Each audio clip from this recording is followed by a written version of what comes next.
زرینو کرخو ته ستړي مشئ. په نن زرینو کرخو کې به درته د انځر په اړه معلومات در وړاندې کړم. آیا د انځر په حیرانونکو ګټو پوهیږئ؟ انځر په ټوله کې یوه قوي او ګټوره میوه ده چې ډېرې ګټې او لاسته راوړنې لري. د انځر په دننه کې چې کوم ریښې دي، هغه ریښې په خپله د بدن میکروبونه له منځه وړي او بدن یوې ښې ودې ته چمتو کوي. تر ټولو ضروري ده چې د ګڼو ناروغیو مخه نیسي.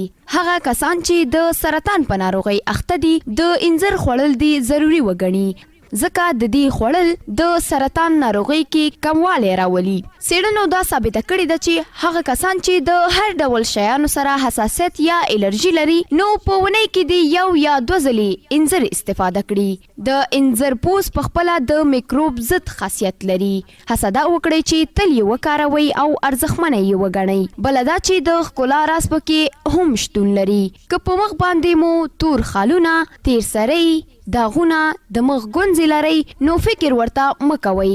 غوره لاره یې دا ده چې که د سحر لخوا انځر استفاده کړئ، نو د دغې ستونزې څخه به خلاص شئ. انځر چې یوه قوي میوه ده چې مخکې یادونه وشوه چې د ګڼو ناروغیو مخه نیسي. لومړی دا چې د روماتیزم ناروغۍ بدن ته نه پرېږدي چې داخل شي. همداراز د وینې غوړ کنټرولوي او د زړه ټکان، سردرد، همداراز د وینې غوړ کنټرولوي، د زړه ټکان، سردرد او د ځان درد څخه مو ژغوري او بدن تل غښتلی کوي. نو کوښښ وکړئ چې په ورځني ژوند کې له انځرو څخه استفاده وکړئ. څېړنو دا ثابته کړې ده چې انځر په خپله د ویټامینونو خزانه ده. نو هڅه دا وکړئ چې انځر استعمال کړئ.